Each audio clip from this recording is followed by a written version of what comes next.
ये खबर SGT university द्वारा प्रस्तुत की गई है।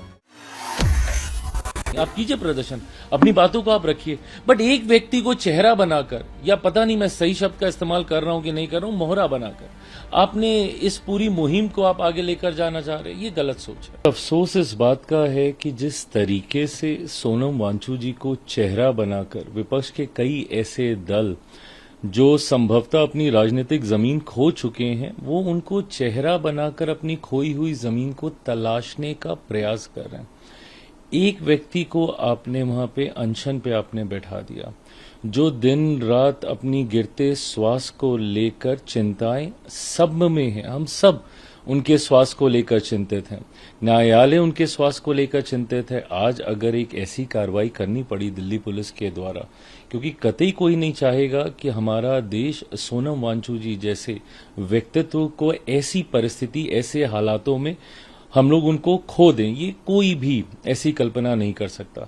बट ये कल्पना संभवतः वो लोग जरूर कर सकते हैं जो कि वहां पर उनको अनशन पर बैठाकर खुद दिन रात 3 वक्त का भोजन कर रहे हैं, नहाने धोने जा रहे हैं, घर जा रहे हैं, आराम कर रहे हैं, सब कर रहे हैं, और वो व्यक्ति अकेला वहां पर बैठा है। मतलब सोचिए टू एन एक्सटेंट जिनके साथ वो प्रोटेस्ट कर रहे हैं, उन तक से उनको आग्रह करना पड़ा कि प्रभु कम से कम यहां तो आप लोग मत खाइए, मैं अनशन पे बैठा हूं। कोई सांकेतिक ही उनके साथ खड़े लोग एक दिन का ही अनशन कर देते। जितनी पर्सनालिटीज जा रहे हैं, जितने तथाकथित सेलिब्रिटीज जा रहे हैं, क्या कोई 1 घंटा भी उनके साथ सांकेतिक तौर पर अनशन करने की सोच के साथ बैठा? सबसे फोटो अपॉर्चुनिटीज के लिए गए। हर कोई सिर्फ अपनी राजनीतिक जमीन का विस्तार करने की सोच के साथ, राजनीतिक रोटियां सेकने की सोच के साथ गया। एक व्यक्ति मुझे बता दीजिए जिसने उनके स्वास्थ्य को लेकर चिंता की। आज यकीनन जबरन हम लोगों को दिल्ली पुलिस के माध्यम से न्यायालय की भी चिंता नहीं है, हम नहीं उनको इस हालत में देख सकते। और कई बार जबरन तरीके से इन चीजों को अगर करना पड़े आपके स्वास्थ्य को देखते हुए, और ये लोकतंत्र संविधान के आधार पर चलता है। लोकतंत्र आपको इजाजत देता है प्रदर्शन करने की, पर अपनी जान लेने की इजाजत तो कोई नहीं देता ना। आपने बाबा साहेब की तस्वीर रखी है वहां पे, क्या कहा था बाबा साहेब ने अपने पहले भाषण में, जब उन्होंने संविधान का उन्होंने निर्माण किया, उस वक्त उन्होंने कहा कि लोकतंत्र, ये संविधान आपको ताकत देता है कि आप वोट के अधिकार का आप इस्तेमाल करें। आपके पास आज विकल्प हैं। जब तक देश गुलाम था, समझ में आता था आपको अनशन करना पड़ता था, आपको आंदोलन करना पड़ता था, आपको ऐसे माध्यमों का इस्तेमाल करना पड़ता था। आज की तारीख में जब आपका संविधान आपको वोट का अधिकार देता है, मत चुनिए ना फिर ऐसी सरकार को अगर जिस पे आपको भरोसा नहीं है। बट जब वोटिंग का समय आएगा, यही सो कॉल्ड जो सेलिब्रिटीज आज गए हुए हैं, ये बोलेंगे oh sorry we don't understand politics. आज भी आप कितने सेलिब्रिटीज के पास आप चले जाइए, उनके सामने आप माइक लगाइए, तो उनको पता ही नहीं होगा कि देश में क्या हो रहा है राजनीति में। कौन देश का राष्ट्रपति, कौन देश का प्रधानमंत्री है, राष्ट्रपति के क्या अधिकार है, प्रधानमंत्री के क्या अधिकार है, संसद कैसे चलती है, विधानसभा कैसे चलती है, किसी को इंटरेस्ट ही नहीं है। चलिए अगर नहीं इंटरेस्ट है, बट कम से कम उस दिन तो इंटरेस्ट दिखाइए जिस दिन वोटिंग हो रही है। और ये माध्यम है आपके पास लोकतंत्र को सशक्त करने के, बट इस तरीके, और आप प्रदर्शन भी कीजिए, उसमें भी कोई दिक्कत नहीं, आप कीजिए प्रदर्शन, अपनी बातों को आप रखिए, बट एक व्यक्ति को चेहरा बनाकर, या पता नहीं मैं सही शब्द का इस्तेमाल कर रहा हूं कि नहीं कर रहा हूं, मोहरा बनाकर आपने इस पूरी मुहिम को आप आगे लेकर जाना चाह रहे हैं, ये गलत सोच है। नहीं मंत्री जी, मैं ये चूंकि आपने एक बड़ा आरोप लगाया है कि चेहरा बनाकर उनको इस्तेमाल किया जा रहा है, तो कौन लोग हैं विपक्ष के लोग? क्या कांग्रेस पार्टी है, क्या आम आदमी पार्टी है, क्या इन लोगों ने इस्तेमाल किया अपनी राजनीतिक जमीन बचाने? आप वहां पे स्टूडेंट यूनियन देख लीजिए ना, और उनमें से मुझे नहीं पता कितने स्टूडेंट हैं, सारे ही एक उम्र सीमा के बाद वाले लोग ज्यादा मुझे वहां पे दिखते हैं। एक्चुअल स्कूल कॉलेजेस जाने वाले कितने बच्चे मुझे दिखते हैं, नहीं दिखते हैं पता नहीं, बट लेफ्ट के जितने विंग्स हैं आपको वहां पे आपको मौजूद दिखेंगे। हैविंग सेड दैट ऑल, मैं इस बात से भी सहमत हूं कि भाई शिक्षा प्रणाली, जो बातें आप कर रहे हैं उस बातों से मैं पूरी तरीके से सहमत हूं। मेरी सरकार पूरी तरीके से सहमत है कि भाई शिक्षा प्रणाली में और पारदर्शिता आनी चाहिए, शिक्षा प्रणाली और बेहतर होनी चाहिए और सशक्त होनी चाहिए, बच्चों के भविष्य के साथ कतई किसी तरीके का खिलवाड़ नहीं होना चाहिए। पर क्या ये अनशन करने से, इस तरीके का प्रदर्शन करने से, एक व्यक्ति को भूख हड़ताल पे बैठा देने से क्या ये चीजें बदल जाएंगी? आप सुझाव दीजिए ना, चर्चा कीजिए, संवाद कीजिए। आपने सीधा एक तथाकथित एक पार्टी का आपने निर्माण किया। क्या है पार्टी का एजेंडा, क्या है पार्टी की सोच, क्या है पार्टी का विजन?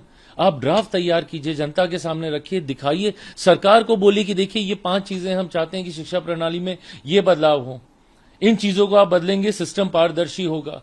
एनटीए में हम लोग ये बदलाव चाहते हैं ताकि अगली बार पेपर लीक के ऐसे मामले नहीं सामने आए। आप सुझाव दीजिए, बट ऐसे अराजक परिस्थिति को उत्पन्न करना ये कतई लोकतंत्र की मर्यादा के अनुसार नहीं है। चिराग जी, लेकिन जिस तरह से अब कल ऑल पार्टी मीटिंग है और 20 तारीख से संसद का सत्र शुरू होने जा रहा है, राम मंदिर में जो फंड चोरी का मामला है, जिस तरह से नीट का मामला है, जिस तरह से सोनम वांगचुक का फोर्सफुली ऐसा विपक्ष दावा कर रहा है कि यहां से ले जाया गया, जबरदस्ती अनशन करवाया, ये मुद्दे संसद सत्र में हावी होने सकते हैं।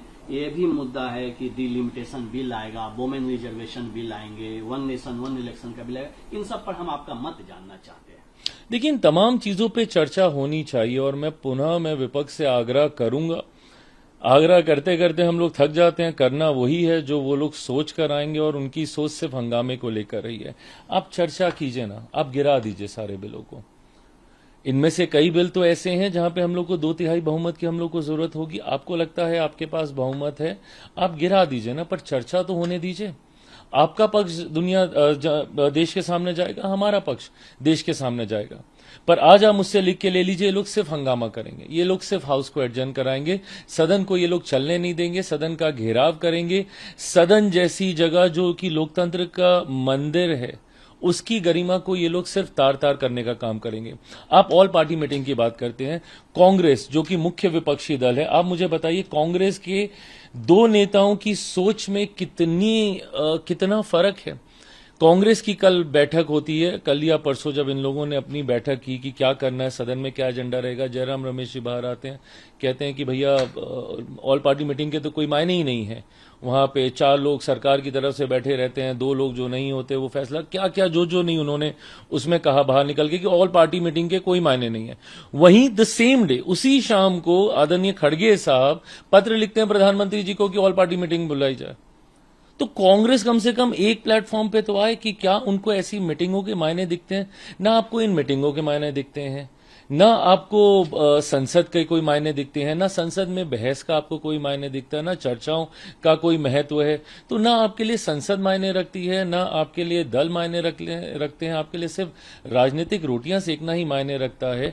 अगर इतनी चिंता विपक्ष को इन तमाम बातों को लेकर है, आप मुझे बताइए आखिरी बार कब विपक्ष ने एक प्रतिनिधिमंडल तैयार करके प्रधानमंत्री जी से मिलने का प्रयास किया कि हम लोग जाना चाहते हैं, हम लोग मिलना चाहते हैं। नेता प्रतिपक्ष हैं देश में कि उनको चिंता होगी? इतने समय से देश में इतना कुछ हो रहा है, नेता प्रतिपक्ष हैं कहां?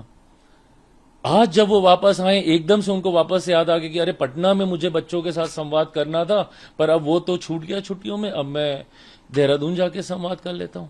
तो ऐसे पार्ट टाइम आपके नेता काम करेंगे और उसके बाद एक सरकार जो कि 24 घंटे हम लोग प्रयास कर रहे हैं कि कैसे इस व्यवस्था को बेहतर बनाया जा सके, आप सिर्फ उंगली उठाएंगे तो सकारात्मक लोकतंत्र की परिभाषा नहीं है ना।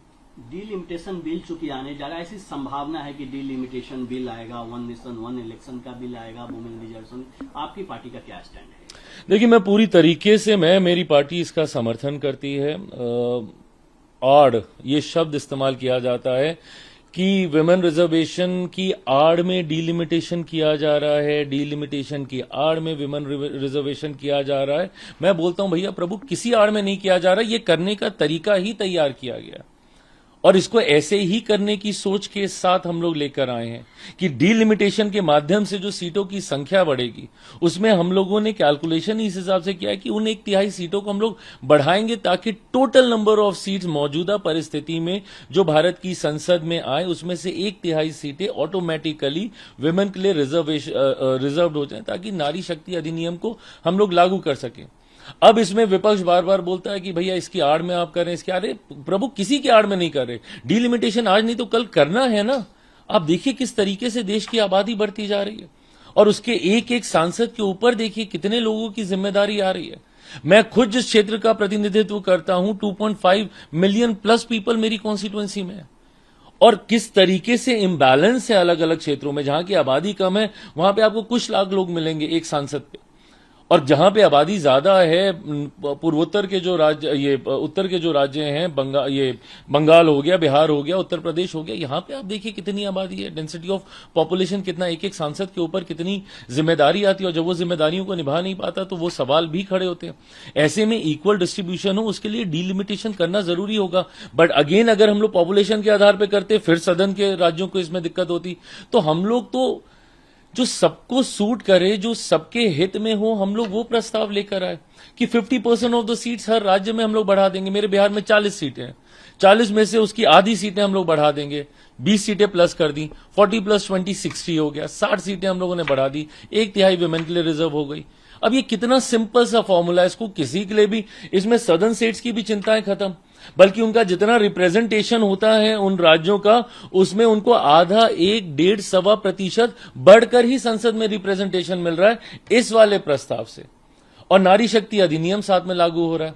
आज मुझे बता दीजिए, आज अगर ईमानदारी से लोग बोलते हैं कि मौजूदा परिस्थिति में कर दें, कांग्रेस, सपा जैसे दल, कितनी महिलाएं हैं इनके पास?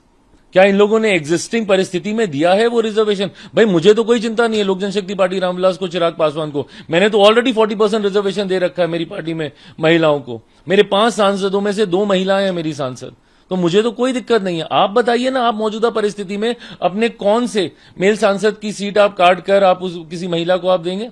क्या आपकी पार्टी में विद्रोह नहीं होगा? क्या आपके दलों के भीतर मतभेद पैदा नहीं होंगे कि भाई मेरी सीट को महिला सीट कर दिया, महिला आरक्षित कर दिया? फिर वही पुरानी परंपराएं शुरू हो जाएंगी कि फिर वो पुरुष नहीं लड़ेगा, अपनी बीवी को लड़ाएगा, अपने परिवार की किसी महिला को लड़ाएगा। तो क्या ये है इंक्लूसिवनेस, महिलाओं को जोड़ने की सोच? तो ऐसे में एक खूबसूरत प्रस्ताव लेकर सरकार आई है, उस पर चर्चा कीजिए, बात कीजिए, पसंद आता है ठीक है, नहीं पसंद आ रहा तो एक बार तो आप रिजेक्ट कर ही चुके हैं, दूसरी बार कर दीजिएगा। बट अब इसको लेकर सिर्फ हंगामा करेंगे, चर्चा भी नहीं होने देंगे, ये सोच गलत है। जहां तक रही मेरी पार्टी की बात, जो आपका सवाल था, पूरी तरीके से हम लोग डिलिमिटेशन और नारी शक्ति अधिनियम जो लेकर आ रहे हैं उसका हम लोग समर्थन करते हैं।